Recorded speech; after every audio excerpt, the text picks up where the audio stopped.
even just trying to stay at the same level is proving to be a challenge now. So that's definitely a big thing. I think in team sports especially, right? You're like, I don't want my teammates to chirp me because I made this like TikTok video for teenagers this day and age. I don't know why we don't have like classes in school on social media. Free ride it's entirely new to me. It's not something that I have that much exposure.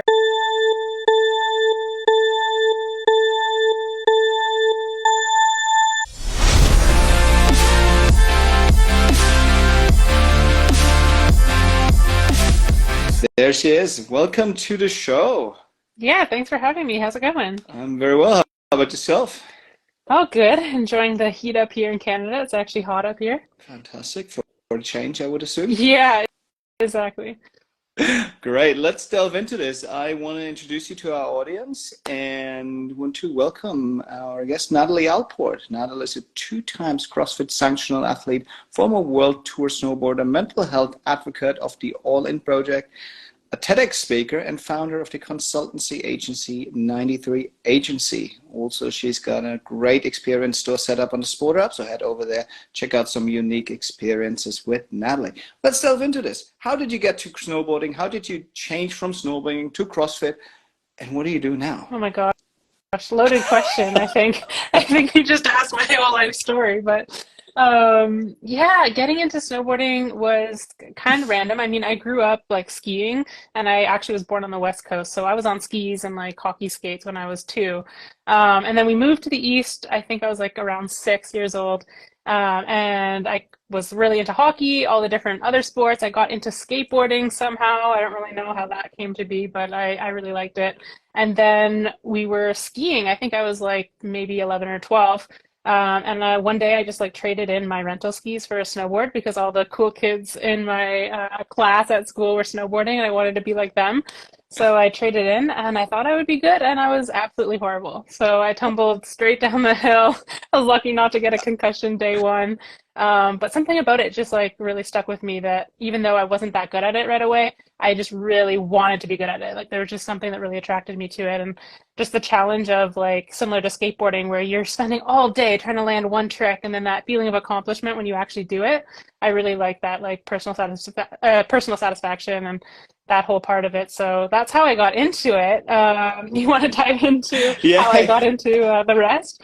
I want to follow up with something in here, what you said. You mentioned the skateboarding, and do you feel like some of that skateboarding, trial and error and falling and doing and landing a trick at some point, that helped with the snowboarding at some point? I think it's like it's a similar mindset. Like I skateboard now and I'm not that great at skateboarding. I think I've stayed at the same level since I was like 12.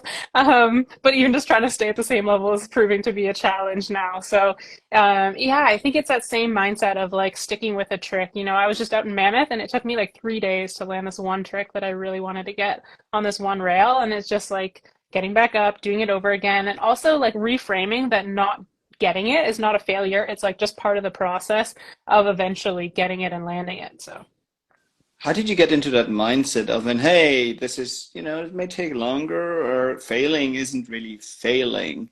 It's just not getting it right away. Did you do some work? How did you get to this point?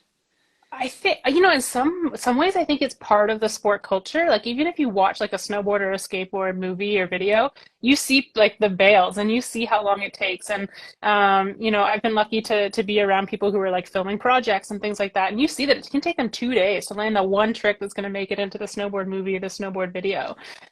So I think it was partially just understanding, okay, that's just part of this type of sport. It's different than other sports in that aspect.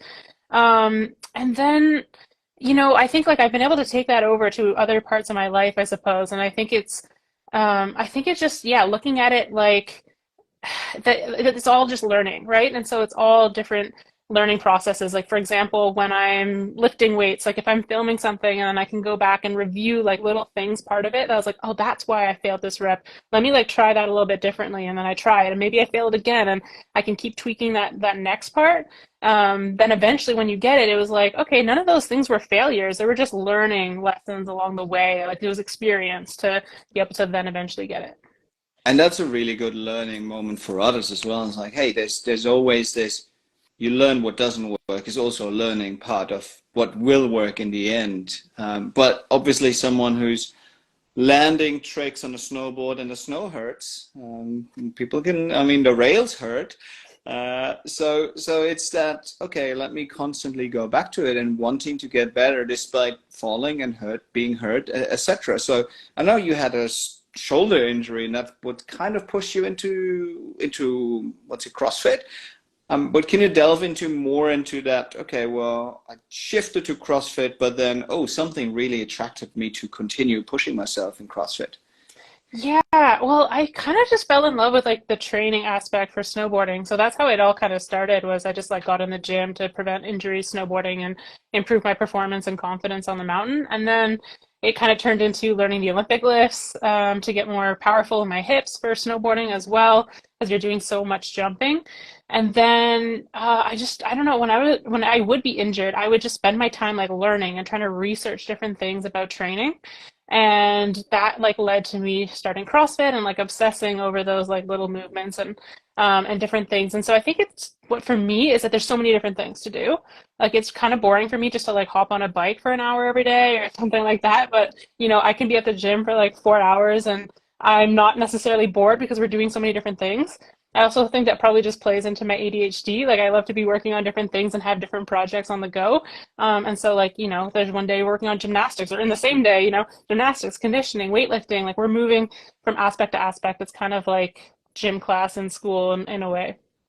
And you just hit a personal best this morning. I saw on Instagram one of your stories, I think. Is that correct? Oh, yeah, yesterday morning. Yeah, I did in the power clean. Yeah, that was pretty cool because I think, you know, once you've been in it for a long time, I think anyone can relate. Like the personal records and the personal best are few and far between.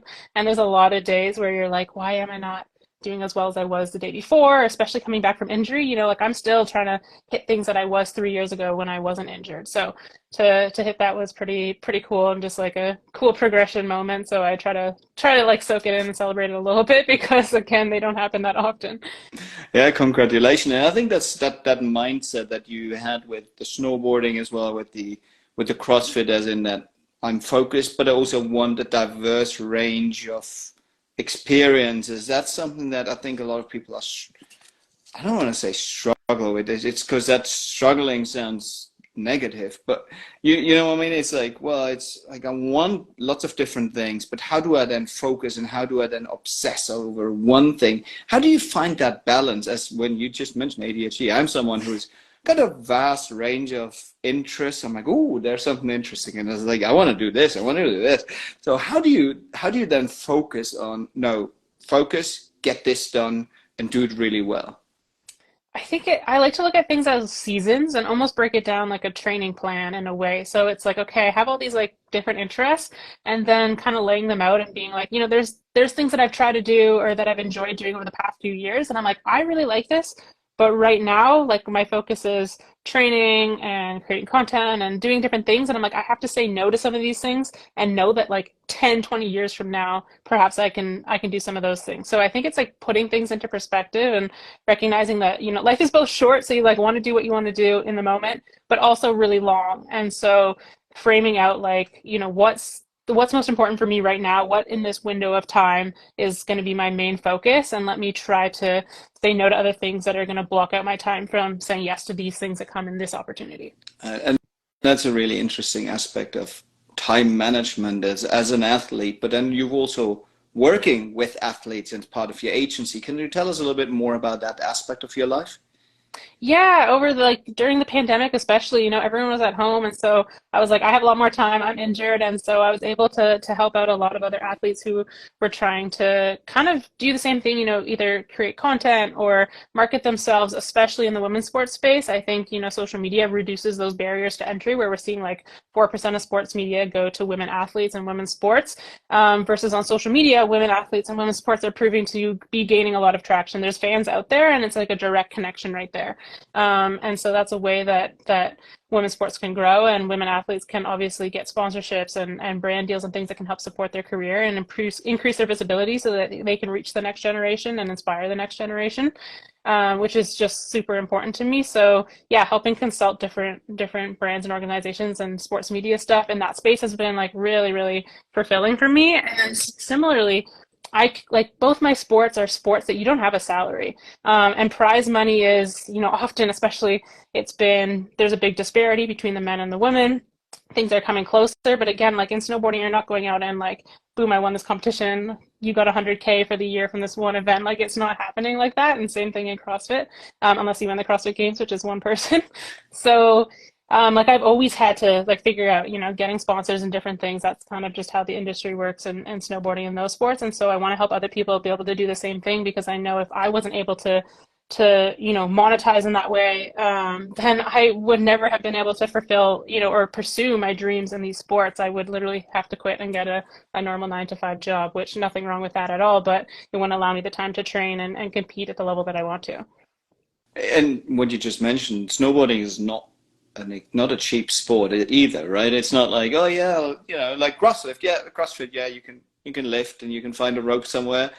But snowboarding is a pretty expensive sport, so being able to compete in that and the role of sponsorship, that makes a big difference in being able to represent brands and work with them along the way. You've been pretty successful in building your own brand over the last years, and part of that is certainly that the content creation that following you on whether it's Instagram, TikTok, all of the different platforms, you put out really, really cool content. And you mentioned inspiring female athlete or the next generation is a focus of yours, and you could certainly see that in the content that you're creating. Can you elaborate a little bit more what that means to you and why it's important to you? Yeah, for sure. I think, as a young athlete, the people I followed, obviously there's amazing, like I try to really curate my feed of following things that inspire me or teach me something or motivate me. But of course, you're going to be following things sometimes like the trends, or you're following like a fitness influencer, whatever it is. And, they're telling you need to eat like this, or you need to train like this or whatever. And obviously, as like a young athlete, I got so caught up in that, like thinking I needed to look a certain way to be an athlete, thinking I needed to eat a certain way, which was definitely not enough. Seeing like top athletes not necessarily eating enough and being like, I'm just going to eat exactly what they do or train exactly how they do. And so from those kind of lessons that I learned, I was like, okay, like now that I kind of have a platform, I don't want to show like an unrealistic standard. I don't want to set an unrealistic standard. I want to kind of like share all the highs and lows, especially, things that I dealt with mental health. I never saw any other like action sport athlete at the time talking about mental health. And so it was really important for me to talk about that because it was something that would have mattered when I was younger and going through that, to see someone else talk about it. And it does, like every time I see, Simone Biles or any athlete talking about mental health on social media or in the media, like that really helps me, and I see the impact that it has. So anything from mental health, body image, all the different things that I've gone through, I try to, talk about them, whether it's in the past or things that I'm still going through or still dealing with. Just because I think it's really important to kind of shed a light on those like less spoken about topics, and again, not set an unrealistic standard. So of course, like, work hard, go for your goals, but also prioritize your mental health, and talk about those things that I guess go on behind the scenes. And that, I think, is a really important aspect that we oftentimes don't see with the athletes, with the Olympic, whether they're Olympic athletes or that those athletes competing at the highest level in any sport, is because of their managers, they've always been told you share the highlights and that's it, right? Yeah. And so that behind the scenes access where you're providing, and you talk about the lows, as in, well, this is just part of it. I think that's really important, seeing a lot more of that from the athletes. But it obviously always, everything, all of that takes a lot of time, right? Content creation, video editing. Can you delve into that, as in, well, how do you manage even the time creation? How do you manage the time aspect, as in how do you prioritize, and how do you manage enjoying the moment versus, ooh, I really need to capture this because this is going to be really cool for any of the social media platforms. Yeah, that's a really great question because, yeah, how do I manage it is sometimes I don't, like I'm always trying to figure out how to best manage that. There's times where I'm like, I just want to be offline like for a few days, and I think it's going to be really good for my mental health. And then there's other times where I'm like, okay, I also need to kind of treat this as a job because this is my livelihood and allows me to, pursue my goals in snowboarding and CrossFit. Um, so balancing out those responsibilities for sure. I think I grew up like not thinking I was a creative person because I couldn't draw, I couldn't dance, I couldn't write. Or actually, no, I do like writing, but I couldn't do those traditional things that you see. I couldn't act, I couldn't sing. And so all of a sudden, like I kind of found my voice and my creativity through writing, creating content, making videos, and then on the flip side or in the same side, skateboarding, snowboarding, those sports really go hand in hand with making videos. Like I think I was filming on my parents' like tape recording video, like the old school one, when I'd be on trips and with my skateboard and like trying to land a certain trick, I'd be totally filming them. So it goes hand in hand with the sports that I do, which I think I'm really lucky to kind of like been raised in that generation where I was always filming things and putting things together. But managing the time is a balance between, do I feel really creative right now? Like, is this something that I feel called to actually put out into the world and create, or am I just doing this just to like put something out? And so I try to really balance that with also respecting that, it is part of my job and my day to day to create things. And so yeah, when the iron is hot and I'm feeling creative and I'm like, oh, I'm like really excited about something, then I'm gonna spend more time on it. And then other days I'm like, okay, let me focus on my training, and let me like set aside time to tinker away at like some editing projects or other things that I have on the plate. And you get, you call your friends, your partner, and be like, "Yo, you gotta be a video person for the day." And how do you get others to be like, "Well, this is a lovely sunset, but we got to do a handstand right now." I'm just making, what I mean? It's like, yes, but you got to be in this. I think I've been really lucky, like with my training. Well, again, like I said, with snowboarding and stuff, like I was just on a trip and I was with a lot of my good friends and my brother and their skiers and snowboarders as well. And one person's always filming. Like every run, there's someone filming something, and it's just the nature of the sport. Like again, it's one of those things, right, where you're like trying over and over to land a certain trick, and you want evidence of that. Whether you're someone who's like putting out content or just for your own personal enjoyment. And so, yeah, we were always clipping each other up and doing stuff like that, which is super easy. And then I've been really lucky with my training partners as well. They're in a similar boat, right? With they're pursuing their sports almost full time, and so they have the same needs, and so we're always kind of balancing out, like, okay, like let's, you have a video to work on, let's film this, or like, oh, you're going for a PR, let's make sure like the camera's out, we're filming it, so you can have a memory of this, and then you can use it for whatever you want to do. But yeah, what you mentioned. Made me think about like, yeah, you see this beautiful sunset and you're like, oh, it's a perfect content opportunity. And that's something like I'm always trying to work on. I'm like, I just want to be in the moment sometimes, right? Mm. And you're like, yeah, that would be perfect, but let me just like relax and just like actually be present and enjoy it. And I think you have to know when to like turn it on or turn it off. So I personally try to like, when I'm feeling creative and I'm shooting things and it's like flowing, then for sure. And then when there's a time where I'm like, this is not like a time that I want to be creating content, I just want to be enjoying it and maybe on vacation or whatever. And it's like, I don't need to to do that. I think that's a really healthy balance and approach to it. Now, what you just mentioned, I want to delve a little bit into, because you talked about your social circle and how your social circle has similar interests and really supports each other in terms of whether it's content creation or highlighting different aspects, supporting each other. Do you use, and use is probably the too strong of a word, but do you support each other on any of the social media pages or whether it's through contacts in terms of media placements, etc., in that personal brand relationship building, or is there everyone does their own type of thing, so to speak?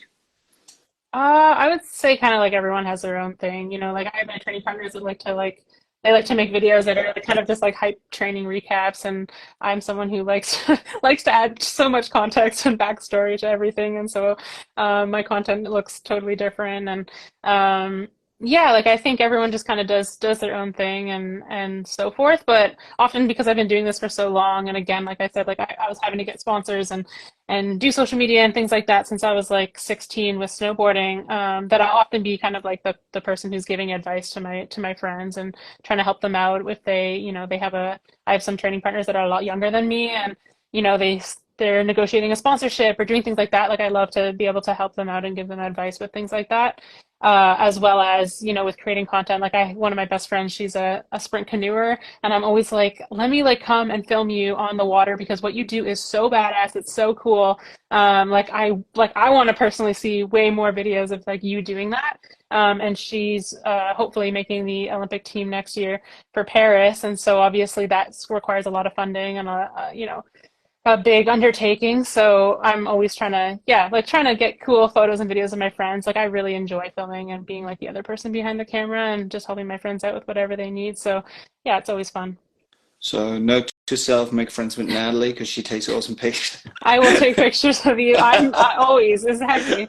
I'm always, yeah. If anyone is like, hey, like, can you come take pictures? I'm like, I'm there. Like, I'll be there right now. Nice. That's awesome. Now, one thing we see a lot with athletes, particularly those at a higher level, whether they've been hyped or they've always been good, right? Particularly if they go through some elite programs, they've always been good.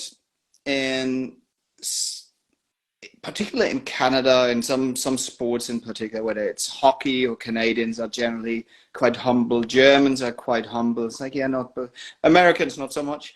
But you see how some athletes really struggle with building their personal brand, not because they can't, but because they don't want to talk themselves up too much, right? It's like, oh, I don't feel right talking myself up. This sounds like bragging, etc. How can people overcome that? Yeah, that's definitely a big thing. I think in team sports especially, right? You're like, I don't want my teammates to chirp me because I made this like TikTok video that was like just, funny. You thought it was funny. Maybe you're like, I don't know if they thought it was funny. But I think it's just recognizing like people are thinking more about like their own things than they are about you. So like kind of releasing that like sense of judgment Hmm. in a way, and just focusing on like putting out stuff that makes you feel good and that you feel called to do. So like I think in the sense of if you're like, I'm just putting this out there to put it out there. I feel like I have to do it. It's a chore for me. Then it's going to feel like that, right? And you're going to have that same feeling of like, yeah, you're going to have that kind of pushback internally, I think. Versus if it's like something that you feel good creating and you feel good about like the message that you're putting out there, or just like you feel called to share a certain story. And then I also think it's just starting. I think, it's going to feel awkward at first. I know when I first like started kind of creating more videos where it was less of just like me on my snowboard and it's actually like me talking to the camera. I'm like, oh, like it just feels icky because it's new to me and I feel Yeah. awkward. And the more that you do it, the more reps that you put in, I think it gets a little bit easier. And kind of like we talked about with skateboarding and snowboarding, right? Like you're going to fall on your face. It's going to feel weird. You're going to not land that. And then like after like the 100th try, it's going to feel a little bit better. I think taking that athlete mentality also to the personal branding space, so to speak, and like, yeah, I'm gonna try and I'm gonna fail, I'm gonna try again, I'm gonna fail, like I'm gonna get better over time. So I think that's a really healthy approach as well. I want to pivot a little bit into two different angles. One is the TEDx speaking, right? You like what inspired you and how did you prepare for that? Yeah, it was an interesting experience because it was during the pandemic, like during the middle of the pandemic when things were really locked down. Like it was so locked down that I had a friend who lived maybe 20 minutes away, but we're in different provinces, and she was supposed to come and help me film it because it was all done remotely, and she wasn't able to cross the border anymore. So I literally had to like self-produce the entire TEDx talk, which was quite a task, especially I was like, okay, where's like the good lighting? I was like, I'm gonna speak outside on my deck. And then I was like, it is the middle of allergy season and I cannot breathe. And so I was like, I gotta get this in like this one take, this one day, because like the next day I was like, have no choice. Like I cannot reshoot this because I am literally sneezing. My eyes are Hmm. puffy. I was really going through it with the seasonal allergies. So yeah, it was really interesting. I didn't have too much guidance preparing it, I think just because of the pandemic year things were a little bit less hands-on versus I've heard like people who do them in person, maybe they're meeting in person as well, going over their scripts, their speaking notes. And so it was really hard to like condense like what do I want to say and how do I fit it within 8 minutes? And like what are these main lessons that I've taken from like the things that I'm doing, or the things that I've done, I guess, over my career so far. And like you can only focus on one, right? And so it's like I can't just talk about body image, or I can't talk about body image, mental health, this, like all these different things that I want to talk about. It's like, what's that one idea? And so that was probably the biggest hurdle that I had in preparing. And then it was, yeah, dealing with kind of like the outside issues of like things were so locked down that I was like, how am I filming this myself? How am I editing? Like, how am I sending it over? That was an interesting task. That certainly sounds like an additional challenge to it as well. But what you said, as in, hey, I want to talk about all these different things, but then trying to find that one message, and this is the most important angle. Do you feel like it helped you clarify for yourself what your message will be and what you want your message to be? Yeah, and I think almost every time, it's funny, I've been thinking about this a lot lately. I was like, every time that I talk about, let's like, I'll say like my journey, especially my journey with like the national team program, like where I ended up walking away from snowboarding, the reasons that I walk away, I feel like that story, I tell it differently every single time. And it's not because the story changes in any way, it's because I remember different aspects of like what actually happened, right? Like there was the injuries, there was the mental health aspects that I was dealing with. There was a mindset aspects. There was failing to make the Olympics in 2014. There was all these different things that kind of compounded to me walking away and retiring from the sport at the time, or at least from slopestyle competition. And so definitely like writing the TEDx, like when I was doing the script, that was the longest part of the process. It was like a couple months of like tinkering with it and shortening it and trying to condense it down. Was like, yeah, how do I take all of that? Like each one of those pieces could be a whole different kind of talk about, talking about mental health in sports and the importance of resources, talking about um, the aspect of failure. There's so many different sides, and it was like, how can I take that into one thing that's like, hopefully people can take something away from? And even looking back, I'm like, I wish I told it differently. There's other things that I've learned about myself, I think, through therapy, through talking about the story, through just thinking on it, meditating, that I'm like, oh, like, I wish I would have said this or this, but I think you're always going to think like that. So I'm just I'm glad and grateful for that process of like helping me clarify things, because then I've gone through that process in my head like probably dozens and dozens of times since then. No, that's really interesting. And as you said, there are so many different angles, as in we remember different things, but it also helps us clarify our focus. So I think looking at those stories and being forced to, whether it's write them down or condense them, is very powerful in almost finding who we are and what message we want to share. Now, one aspect that we see more and more is you mentioned mental health, but we also see a lot of particular women that put themselves out there in terms of content creation and being on social media, being active on social media. They're getting a lot of negative comments, they're getting a lot of hate, and getting a whole bunch of people sliding into their DMs with very inappropriate angles. So what can you recommend to younger girls or who are young athletes who are starting to build their brand and being exposed to that type of stuff? How do you ignore it? How do you combat it? How do you deal with it?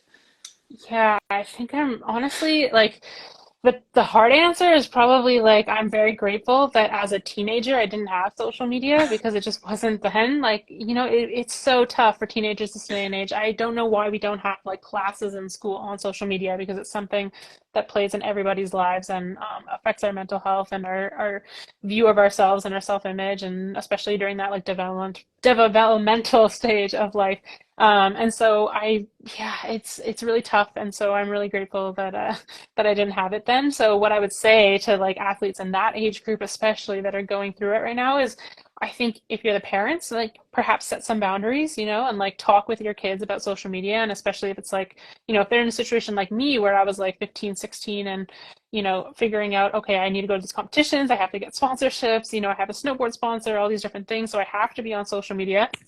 Um, so if you're in that position, it's like, okay, what are the boundaries we're going to set here? Like Mm. maybe the parent is managing the content and they're like, okay, we're going to post, some of the training videos, the behind the scenes, your best snowboard clips, like managing it and helping and advising, I think could be probably a good strategy. And then, for anybody who's trying to put themselves out there and they're obviously getting the hate and the negativity, I always try to reframe it as like, if someone is spending their time spreading like hate and negativity online, obviously they're really going through something because like I know that like if I'm feeling good within myself, I'm not going out on social media and like hating on everything and judging on everything. And I know especially during the pandemic, you know, a lot of people were going through a lot of things that we didn't see. Mm. And so there was a lot more hate online because, you know, people were hurting, right? Like people were losing their jobs, people were dealing with all these different things, and you know they see someone else talk about mental health, or they see someone you know post about their sports, and you know they spew something out because they're feeling bad about what they're going through, and totally valid. And it's unfortunate that like they have to like put that out externally and then try to tear someone else down, or you know especially someone like I know for me, I used to be really I still get affected. Like someone says something negative, I'm like, oh man, like that, you know, it sucks. Like words do suck, but I'm, you know, I try to reframe it into the sense of like they must be really dealing with something. I'm not going to take this Mm. personally. Like they haven't met me in person. Like who actually matters? Like what opinions matter to me? And those are like the people really closest to me. And they're not the ones who are leaving negative comments online or sending weird things in DMs or things like that. No, yeah, I can see that. No, that's really important to be like, okay, well, that person never met me. Doesn't they going through something and it's like, okay, moving on and leaving them aside. I think particular, as you said, is building, particular for younger athletes, having some sort of parental oversight is definitely beneficial in terms of the social media content creation and what is being shared. So, but I want to leave on something positive. Well, we had a pretty good positive conversation. I don't want to leave on this. What's 2023 looking for you? We're halfway through. We got half a year of goals and awesome accomplishments. So what's on your agenda for the rest of 2023? Oh my gosh, it's been such an incredible year so far. I really don't know how I'm gonna top it the first half of this year, honestly. No, I'm just really grateful for this year. Like I started this year saying like I will still never compete in snowboarding again, and then I somehow flipped the switch like 2 months in to Smashed it the in year. one, right? I did. Oh I did yeah. win, and yeah, yeah, it was really fun. I had such a great time, and just I don't know. I think every day this year I have had like such a big smile on my face. Like, yeah, you know, there's been highs and lows. There's been different things I've gone through personally, but yeah, I've just been really happy with what I'm doing and just trying to like listen to my gut and my intuition and my heart and like see where it keeps leading me, and it hasn't led me wrong so far this year, so just continuing to like keep following what feels right. And so for the rest of the year, just right now, like I'm kind of in my off season for both sports, CrossFit and snowboarding, still dealing with shoulder issues, so still trying to rehab that. I was just at physio right before this. And yeah, so trying to get my shoulders healthy, doing a lot of like snowboard off-season training as well. So not just CrossFit training in the gym, also doing like some snowboard specific stuff because my plan is to really dive back into snowboard competing next year. So that's a really big thing that I'm really excited about, and also in a new discipline that I've never competed in before. So I'm really working hard to kind of prepare my body and my mind too, like working with sports psychologists and different things to really prepare and do all the mental training that I can't because I can't be on snow right now and it's a whole new discipline. So I'm like, how can I get any advantage and catch up? And I think it's, you know, working through some different things from my experiences before competing, as well as like new things that I'll have to work on mentally for this next season. So trying to train mentally and physically over the summer, have fun, enjoy some time, like, you know, not being super, super focused where like my entire day to day is only sports. And then, yeah, then getting back into it next season. I'm really excited. I think it's going to be, yeah, I think this year has been great already. So yeah, I'm just grateful for where everything has been going, and I'm really excited for the future. That sounds like a really good second half of the year. And as you said, the first half sounded pretty good as well. Are you able to share what the discipline is that you're delving into? Yeah, I really want to get into free ride. So free ride is like big mountain riding, which is not what we have here near Ottawa. You know, like I can definitely practice riding rails and some jump stuff around here. But yeah, free ride it's entirely new to me. It's not something that I have that much exposure to, especially when I was competing in slopestyle. We travel to the resorts and stay at the park. Like I was such a park rat, I was never going up and riding the other runs. And so I'm pretty excited to try it out, test it out. I think it's going to be really fun, and it's going to be like a whole new challenge. I think avalanche training, maybe one of Yes. those aspects. Yeah, for sure. Exactly. Yeah, avalanche training for sure. I think also like I'm used to hitting jumps, but hitting cliffs where you don't know the landing and you also have to do your run without ever like doing a practice run. Like you're just looking from below and being like, yeah, I'm gonna hit this cliff, and then you have to go do it. I think those are things that I'm gonna be like doing a lot of mental training for over the summer for sure, of like visualizing them, watching videos of past events, working with a sports psychologist. I think those things are really important. Yeah, I mean, as someone who has been snowboarding, even like some of these cliffs, you're like, don't poop your pants, don't poop your pants, don't poop your pants. Like that's really where you're like, You have no this is idea what the landing's going to be. It's really scary. You're stepping off into nothing. So, yeah. So yeah, good luck with all of that, and sounds like an awesome summer prep and prep for the new season. Thank you so much for joining us on the SPRTER podcast. Anyone wanting to connect with you, where can they find you? Here, Instagram. Instagram, I know you're on TikTok, you are on the Sport Hub, you got some cool experiences set up on the store. Head over there, check out, follow Natalie on all of the socials and connect with her, follow along and get inspired and see what the second half of 2023 has in order. And good luck with the off season and on season soon. Thank you for Thank you so joining. much. Yeah, thanks for having me. It was great to catch up. Likewise, have a great day. Bye. Bye. We'll be right back.